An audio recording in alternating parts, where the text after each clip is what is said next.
Si Dieu est pour nous, qui sera contre nous? Romains 8, verset 31, frères et sœurs bien-aimés dans les Seigneurs, c'est avec Paul ça que nous saluons dans le précieux nom de Jésus de Nazareth.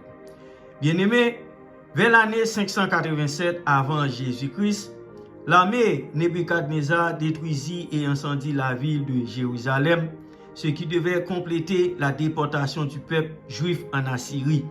La déportation qui a commencé avec Tiglath-Pileser, qui régna de 745-727 avant Jésus-Christ. Au cours de cette déportation, mes bien-aimés, Yaïr, le père de Mardochée, devait s'établir à Suse, la capitale.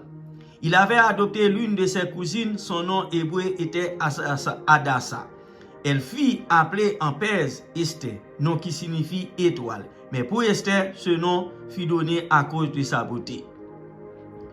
3 ans après la cession au pouvoir du roi Assuérus, mes frères et sœurs, il offrit un festin à ses amis au cours duquel il fit appeler sa femme la reine Vashti pour exposer sa beauté. Elle refusa de se présenter et elle fut ainsi détrônée. 4 ans plus tard, l'Empire cherchait une femme pour le roi. Ainsi, on fit venir de toutes les provinces à la capitale Suse les plus belles jeunes filles de l'Empire. C'est ainsi qu'Esther fut sélectionnée. Elle surpassa en beauté toutes les autres et devint reine à la place de Vashti. Mais Mardochée lui avait ordonné de ne jamais révéler à personne qu'elle était juive. Et Mardochée restait tout le temps devant le palais. On savait qu'il était juif, mais on ne savait pas qu'Esther était sa cousine et également juive. Un jour, mes frères et sœurs, Mardochée découvrit que 2 officiers du roi complotaient pour l'assassiner.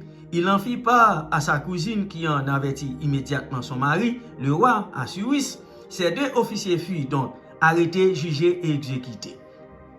Environ 5 ans après qu'Esther fut devenue reine, un nommé Haman fut nommé premier ministre. Suivant un ordre du roi, mes frères et sœurs, quand Haman rentre ou quitte le palais, tout le monde doit fléchir le genou pour se prosterner devant lui. Mais Mardochée refusa de le faire parce qu'il était juif. Les juifs ne se prosternent devant quiconque excepté devant Dieu.